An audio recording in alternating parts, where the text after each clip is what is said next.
현장 플러스 이어가 보도록 할 텐데요. 요즘에 참 여기저기 힘든 얘기들은 많이 있습니다만은 저희들은 조금 다른 얘기도 한번 짚어보도록 하겠습니다. 요즘에 기업 자금 조달이 잘 안 되고 있다고 하는데요. 주식 시장에 대해서도 여러분들이 생각을 하실 수도 있겠지만 이번에는 채권 얘기 한번 해보도록 하겠습니다. 회사채에서 좀 자금 조달이 계속 안 되다 보니까 역시 이 부분에 대한 우려감이 현재 현실이 되고 있다고 하는데요. 구체적인 상황이 어떤지 그리고 앞으로 전망은 어떻게 되는지 역시 취재 기자와 함께 이야기 한번 나눠보도록 하겠습니다. 현재 이충우 기자 나와 있습니다. 어서 오십시오. 네, 안녕하십니까. 네, 안녕하세요. 사실 쉬운 얘기는 아닙니다. 네, 그래서 그렇습니다. 저희들도 잠깐 쉬는 시간에 얘기를 했었는데 먼저 개념부터 한번 잡고 가면 네, 이제 회사채 얘기를 할 건데 네, 그렇습니다. 저희들은 이제 회사채와 국고채를 좀 비교해서 네. 얘기를 할 거잖아요. 네, 그렇습니다. 국고채가 비교적 상대적으로 안전한 거고 네, 회사채가 좀 위험도가 높다는 점은 여러분들이 한번 이제 백그라운드로 알고 가시면 좋을 것 같고 네, 그런데 이제 회사채가 네, 그렇습니다. 자꾸 수요 예측을 하면 네. 미달 사태가 일어난다고요. 네, 그렇습니다. 예. 그래서 이제 회사채 미달 사태부터 좀 짚어봐야 될 것 같은데요. 지난달에 이제 SK 하이닉스가 1,000억 원 규모의 회사채에 대한 이제 수요 예측을 했는데 300억 원 가량이 미달됐습니다. 근데 이제 더 놀라운 것은 아시아나항공 같은 경우를 보면요, 그 수요 예측, 회사채 발행을 위한 수요 예측을 했는데 시장이 아예 외면했거든요. 거의 단 한 건의 매수 주문도 들어오지 않은 것으로 알려졌습니다. 예. 근데 또 이제 이게 상황이 더 심각합니다. 이제 SKT 같은 경우는 최우량 등급, 그러니까 AAA 회사채를 발행하는 기업으로 분류가 되는데요.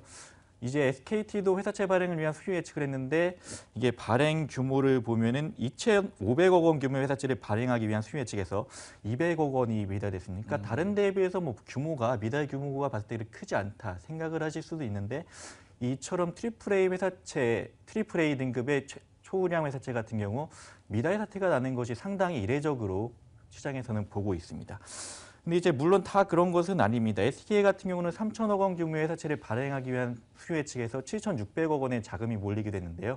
하지만 이런 예외적인 사례를 제외하면은 전반적으로 회사채 시장이 얼어붙었다고 볼 수 있는데 이게 수치로도 확인이 됩니다. 그 금융당국이 조사한 것이 있는데요. 올 4분기에 회사채 수요 예측 참여율이 152%를 기록했는데 이게 지난해 같은 기간 대비해서는 89%포인트 정도 감소한 수치라고 합니다. SK 경우 역시 말씀을 네. 해주신 것처럼 3천억 원인데 네. 7,600원의 투자 수요가 몰렸다고 표현을 하셨잖아요. 네, 이것도 그렇습니다. 그러니까 우리가 좀 좋아할 수도 없는 게 예. 정말 괜찮은 데만 몰리고 예, 나머지는 그렇습니다. 수요 예측이 계속 미달이 되는 거잖아요. 예, 그렇습니다. 그러다 보니까 좀 쏠림 현상도 나타날 수밖에 없는 상황인데요. 이렇다 보면 이제 앞서 말씀드렸던 회사채와 국고채 사이의 어떤 금리 격차 그리고 여기서 오는 수익률도 당연히 좀 변화가 있을 것 같아요. 네, 그래서 그 말씀하신 이제 국고채와 회사채 간의 금리 격차가 신용 스프레드라고 하는데요. 예. 이 신용 스프레드가 점차 확대되고 있는 모습입니다. 그러니까 회사채 금리가 높아지고 있기 때문인데요. 이 이유를 보면은 이제 회사채 수요가 없다 보니까 금리, 그러니까 투자자에게 주는 수익률 이 이제 올라가고 있기 때문인데 그만큼 회사채 기피 심리가 심화되고 있다고 볼 수 있겠죠. 이거 같은 경우에는 그러니까 네. 이제 투자를 아직 안 하고 하려는 사람들 입장에서 봤을 때 네, 그렇습니다. 금리가 올라가다 보니까 수익률 같은 경우에도 올라갈 수가 있는 상황이고 좀 오해를 없으셨으면 하는 게요. 네, 맞습니다. 사실 금리가 올라가면 채권 가격이 하락하다 보니까 수익률 측면에서도 아마 채권을 갖고 계신 분들은 네. 오히려 수익률이 하락할 수가 있고요. 이것 네, 때문에 맞습니다. 차익 실현을 하다 보면 또 이제 수요는 더 줄어들 수밖에 없고 국고채로 가든 계속 이런 악순환이 반복이 되고요. 네. 역시 이충우 기자가 설명을 해준 것처럼 때문에 네. 신용 스프레드, 이 금리 차이가 네. 계속 수요 때문에 더 네. 벌어질 수밖에 없다는 거잖아요. 네, 맞습니다. 그러면 이게 만약에 벌어지면 어떤 일이 일어나느냐가 가장 중요할 것 같은데요. 기업 입장에서는 그렇죠. 어떤 영향을 받을까요? 기업 입장에서 아무래도 이제 회사채 주요 자금 조달 창구이지 않습니까? 예. 그러니까 회사채 시장이 이제 경색되고 그러다 보니까 자금 조달에 차질을 빚을 수 있는 우려가 좀 문제인데요. 네. 그러니까 이제 좀 더 생각을 해보면은 그 A등급 이하 기업 같은 경우는 그 2012년 웅진그룹이나 2013년 STX 그리고 동양 사태를 겪으면서 그 자금 조달에 차질을 겪어왔습니다. 이제 보통 회사채 발행 물량 같은 경우 상당 금액을 차지하는 것이 차환자금이라고 하는데요. 네. 그러니까 이제 회사채를 발행해서 만기가 돌아오는 회사채 원리금을 갚는 것이죠. 그런데 이제 회사채 발행을 통한 자금 조달이 여의치 않아지면서 하반기 들어서 순상환 기조, 그러니까 순상환 기조가 이어지고 있는데요. 그러니까 회사채 발행 금액보다 상환되는 것이 더 많다는 것이죠. 그러니까 네. 한마디로 아까 얘기 드렸듯이 회사채를 발행해서 자금을 조달해서 이제 그 원래 회사채 발행해서 이제 갚아야 되는 자금을 네. 갚아야 되는 것인데 이게 이제 회사채 발행 금액이 이제 회사채 발행 금액보다 상환 금액이 커지다 보니까 순상환 예. 기조가 이어지고 있는 것입니다. 그러니까 A등급 회사채 같은 경우는 이제 하반기 들어서 순상환 기조를 보이고 있고요. 그 이상 이제 더블 A 등급 회사채 같은 경우는 이런 10월 들어서 순상환 기조가 굳어지고 있는 모습인데요. 결국 기업들은 은행문을 두드릴 수밖에 없는데 통상 회사채는 은행 차입금보다 이제 금리가 낮기 때문에 오히려 싸게 이제 돈을 빌릴 수 있었는데 근데 이제 회사채가 막히다 보니까 회사채 통한 자금 조달 창구가 막히다 보니까 기업들의 이자 부담은 높아질 수밖에 없는 상황이고요. 근데 또 은행조차 이제 자산 건전성 규제가 강화되고 있다 보니까 이런 은행 돈이 회사채에 이제 대안이 될 수 있나 이런 우려도 나오고 있는 현실입니다. 뭐 계속해서 뭐 얘기가 나오고 있긴 합니다만은 회사채 발행 자체가 성공을 해야 자금 네, 조달이 그렇습니다. 되는 것일 테고 그런데 이게 자금 조달은 안 되고 이자는 계속 뭐 늘어가다 보니까 그냥 계속 밑빠진 독에 물 붓는 형식으로 좀 되는 것 같습니다. 네. 참 기업들도 좀 걱정이 그래서 많을 것 같은데요. 좀 이렇게 계속 경색되는 원인을 어디서 찾아볼 수 있을까요? 우선 가장 큰 원인은 올 들어서 기업들의 실적이 크게 악화됐다는 점이겠죠. 이 자본시장연구원 자료에 따르면요. 그러니까 A등급 같은 경우는 2012년 이후 트리플 B등급, 그러니까 그 이하 등급이 트리플 B등급과 수익성 측면에서 이제 격차가 큰 차이를 보이지 않는 것으로 나타났습니다.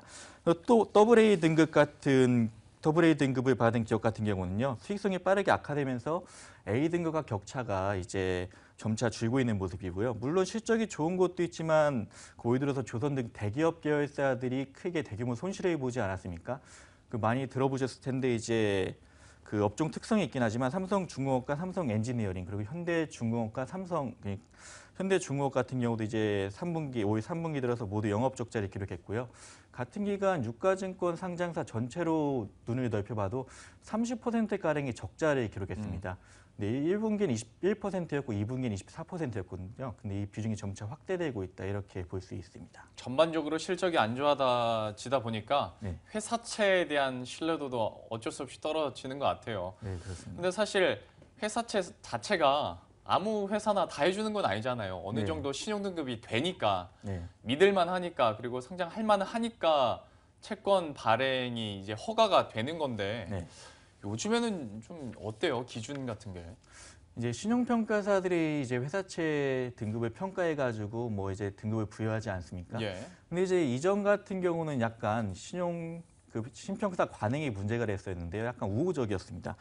그러니까 기업이 기초 체력에 비해 관대하게 평가해왔고 지나치게 정성적인 평가에 의존해서 평가의 투명성에 문제가 있다 이런 얘기들이 많이 나온 바 있는데요. 그 기업의 신용 변화 위험을 빠르게 반영하지 못한다는 그런 지적이었죠. 네. 그러니까 정량 평가처럼 계량하기 어려운 것, 그러니까 비재무적인 자료 등을 평가에 반영하는 정성 평가 관행을 개선하는 모습이 요즘 많이 보이고 있는데요. 그러니까 객관적인 지표를 바탕으로 신용 위험을 빠르게 반영하는 모습이 2013년 이후 두드러지고 있습니다. 그러니까 이게 계기가 된 게 2014년에 그 금융당국이 신평사들에 대해서 이제 대대적으로 중징계 처분을 내린 게 있습니다. 그 계기가 됐던 것이 이제 동양 시멘트 기업어음 등급을 신평사들이 그동안 투자 적격으로 부여해왔었는데 예. 이 기업이 이제 법정 관리를 신청하고 나서야 뒤늦게 5단계나 네. 그 기업 등급을 하락시켰습니다. 그러니까 뒷북을 친 것이죠. 이게 그렇죠. 어떻게 보면은. 그러니까 이제 금융당국이 신평사들이 신뢰도 문제가 있다 보고 대대적인 점검에 나선 것에 따른 결과인데요. 이런 우호적인 평가를 내리는 이면에는 신용평가 장사를 위해서 기업들에게 이제 우호적인 평가를 내리는데 대상 없이 호의를 제공하는 등 여러 사례가 다수 발견됐습니다. 근검한 조사 결과 밝혀진 것인데요. 이런 신평사들의 변화로 AA 등급 회사채 같은 경우에는 2013년에는 등급 하향 비중이 1% 정도에 불과했거든요. 네. 근데 이제 올 상반기에는 AA 등급 같은 경우는 전체 기업 중 10%가 등급 하향이 됐고요. 올 하반기 같은 경우는 17%나 등급 하향이 됐습니다. 그러니까 가면 갈수록 심사 기준이 좀 까다로워진다고 까다로워져서. 우리가 생각을 하면 되겠죠. 네. 어찌 보면 건전성 측면에서는 좋은 것 같긴 합니다만은 이 회사채 채권 시장만 보더라도 아무래도 경색 이유 중 하나로 네. 또 꼽아보지 않을 수가 없을 것 영향이 같습니다. 네. 뭐 전체적으로 우호적인 환경이 지금 전혀 없으니까 네, 기업 과연 실적이나 실적도 안 좋고 뭐 신평사들 기준은 까다로워지고 이거는 뭐 당연히 그래야 되는 거겠습니다만은 네, 그렇습니다. 그렇다면 이제 2016년에 이런 회사채 시장 전망에 대해서는 좀 전문가들의 의견이 있을까요? 그 내년 전망도 사실 밝지가 않습니다. 이게 계속 나온 얘기긴 한데 이제 15일에서 16일 미 연방준비제도이사회가 열리지 않습니까? 이 자리에서 이제 사실상 기준 금리를 인상할 것이다 이런 거는 이제 기정사실화돼 있는데요. 통상 연말이 이제 회사채 시장 비수기입니다. 근데 연초에 이제 이게 좀 풀리긴 하는데 이런 분위기에 이제 미국의 기준금리 인상이 변수로 작용할 수 있다는 것이죠. 그러니까 채권 시장 변동성이 확대되면서 회사채 기피 현상이 더 심화될 수 있다는 것인데요. 전문가들은 우선 정부가 추진하고 있는 한계 기업에 대한 구조조정이 이제 차질 없이 진행이 돼야지 우량 기업까지 이제 회사채 시장 경색으로 자금 조달에 차질을 빚는 이런 일은 좀 방지할 수 있다 이렇게 주장을 하고 있는 상황입니다. 아무래도 이제 미국에서 또 금리 인상을 하다 보면 채권 수익률이 전반적으로 떨어질 수밖에 없고요. 그리고 뭐 이런 경색 국면이 이르다 보니까 아무래도 좀 안전자산 쪽으로 많이 이동을 하는 것 같습니다. 전반적으로 쉽지 않은 좀 내용이었는데 참 쉽게 전해드렸는데 여러분들이 다 이해가 가셨을지 모르겠습니다. 다음에 이 문제에 대해서 또 좀 계속해서 이런 현상들이 일어날 경우에 다시 한번 좀 쉽게 정리를 해드리도록 하겠고요. 지금까지 이충우 기자와 함께 이야기 나눴습니다. 고맙습니다. 네, 감사합니다.